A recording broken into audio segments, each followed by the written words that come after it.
Rate 100 పలుకుతుంటే మరికొన్ని చోట్ల kilo టమాటా 80 రూపాయలు పలుకుతుంది. ఈ నేపథ్యంలో ఏపీ ప్రభుత్వం టమాటా రేటు నుంచి ప్రజలకు ఉపశమనం కలిగించడానికి చర్యలు చేపట్టింది. టమాటాలను సబ్సిడీలో రైతు బజార్లో అమ్మాలని మార్కెటింగ్ శాఖ నిర్ణయించింది. చిత్తూరు నుంచి టమాటాలను కొని రైతు బజార్లో అమ్మడానికి రెడీ అయింది.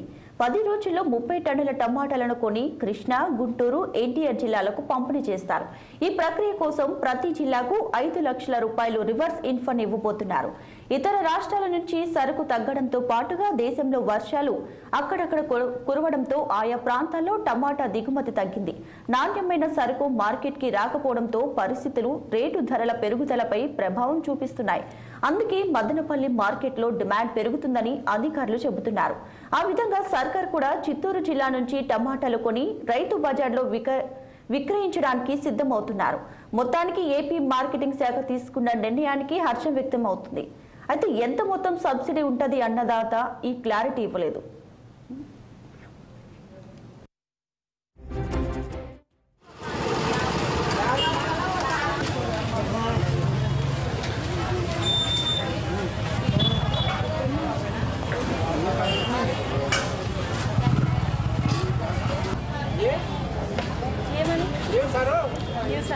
రేట్ ఎక్కువ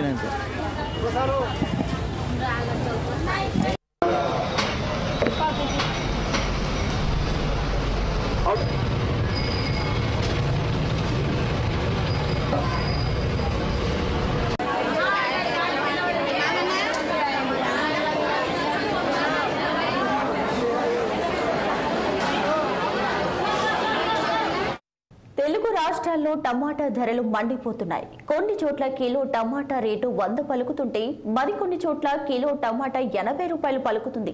ఈ నేపథ్యంలో ఏపీ ప్రభుత్వం టమాటా రేటు నుంచి ప్రజలకు ఉపశమనం కలిగించడానికి చర్యలు చేపట్టింది. టమాటాలను సబ్సిడీలో రైతు బజార్లో అమ్మాలని మార్కెటింగ్ శాఖ నిర్ణయించింది.